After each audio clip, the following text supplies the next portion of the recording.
Você já teve a impressão de que sua vida começou a ter mais problema depois da sua conversão? Isso te deixou decepcionado ou você estava preparado para os desafios que uma vida consagrada lhe traria? Coloca aqui nos comentários a sua experiência, quero ver se sua vida melhorou ou ficou mais difícil depois da conversão, que a gente vai falar sobre isso hoje.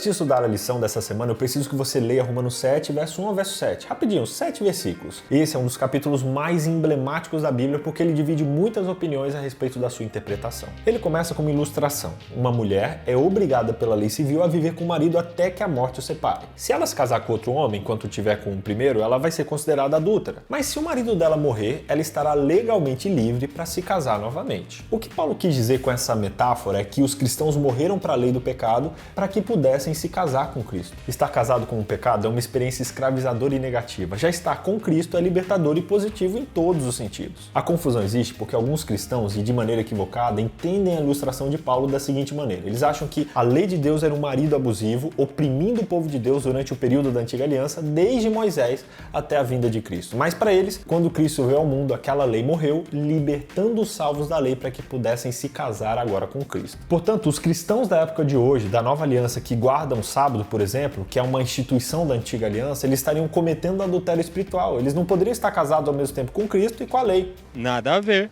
Um dos principais problemas ao interpretar Romanos 7 desse jeito é acreditar que ele descreve duas alianças históricas. Se liga nesses pontos. A aliança do Sinai, a lei, era em si uma aliança de casamento. Lá mesmo diz que firmarei uma nova aliança com a casa de Israel e com a casa de Judá, pois eles quebraram a minha aliança apesar de eu ter sido seu esposo, diz o Senhor. Jesus, Deus, ou a expressão Yahvé, já tinha essa bagagem de marido do povo de Israel. Portanto, o povo de Deus não precisava esperar até a época do Novo Testamento para se casar com Jesus. O segundo ponto é que Romanos 7, 5 mostra que a antiga aliança era da carne e a nova aliança do Espírito. Como a gente já discutiu nas lições 5 e 6, quando carne e espírito são contrastados no Novo Testamento, eles não descrevem períodos históricos nem alianças históricas contrárias, mas maneiras opostas como as pessoas respondem e se relacionam com o Evangelho. A carne representa uma vida não convertida, uma experiência da antiga aliança, enquanto o espírito representa uma vida convertida, uma experiência da nova aliança. O terceiro ponto é que viver segundo a letra indica uma experiência religiosa legalista, uma resposta puramente formal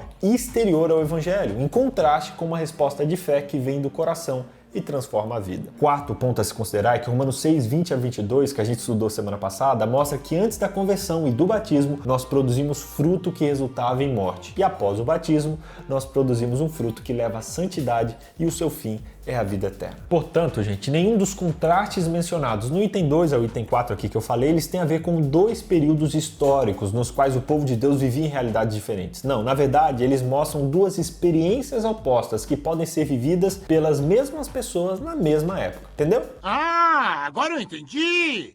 Quando Paulo diz que devemos morrer em Romanos, ele quer dizer para morrer para o pecado que foi possível ser conhecido mediante a lei. Para ter certeza de que ninguém o acusaria de igualar a lei de Deus ao pecado, ele esclareceu ao dizer que a lei é santa e o mandamento é santo, justo e bom. A atitude de Paulo sobre a obediência à lei de Deus, que inclui os 10 mandamentos, é completamente positiva. A ressalva que ele faz mais para frente, especificamente lá no capítulo 8, é com respeito à lei do pecado. Para essa lei, o cristão deveria morrer. A lei do pecado eram as leis que ele mesmo seguia antes de se converter, leis impostas por homens. Agora tudo começa a fazer sentido. Em Romanos 7, verso 1 a verso 6, Paulo não fez um contraste entre a nova aliança histórica e a aliança do Sinai. Não, ele estava na verdade opondo uma vida convertida e salva, que é a experiência da nova aliança, com uma vida perdida e não convertida, que é a experiência da antiga aliança. Em Romanos 7, verso 1 a 6, Paulo estava basicamente dizendo: antes de se converter, você não era casado com Cristo. Você era mantido prisioneiro, não pela lei de Deus que foi dada lá para o povo no Sinai, mas pela lei do pecado e da carne, que despertava paixões pecaminosas em você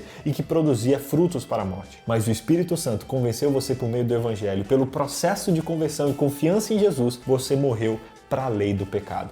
Agora tudo faz sentido. Ufa! A vida espiritual é acompanhada de vários desafios e lutas que a gente enfrenta diariamente. E agora eu te pergunto, o que você entende quando ouve a palavra luta? Que palavras vêm à sua mente e que pensamentos vêm aí? Coloca nos comentários e faça aí a sua rede semântica, como a gente sempre faz, e posta marcando NTPlay Oficial, Contexto Bíblico e Vitor BJ.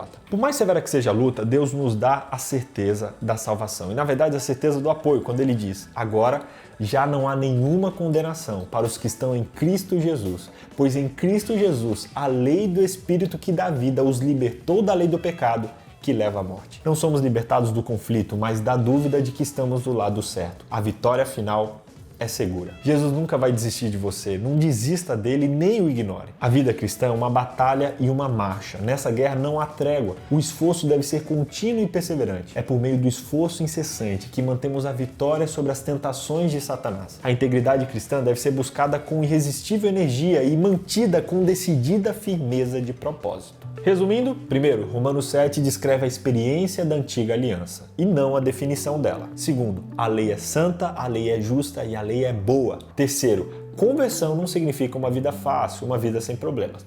Não. Conversão não é e jamais será sinônimo disso. Jamais aqui na Terra, especialmente, a gente vai ter uma vida tranquila, porque é lá no céu que tudo isso vai acontecer e especialmente lá que o nosso sofrimento vai ser recompensado. É isso que você deve ter em mente sempre que achar difícil demais ser cristão. Lembre-se do que está reservado para você lá no céu. Lembre-se da recompensa que está preparada para quem for fiel até o fim. Você não vai querer ficar fora dessa. Esse mundo já está difícil demais com Deus. Imagina sem Ele, não vale a pena arriscar. Por isso, fica comigo nesse barco, que a gente vai chegar no porto junto, mesmo se a gente passar por tempestades ao longo do caminho. O importante é não abandonar o barco, porque ficar à deriva é pior ainda. Tamo junto?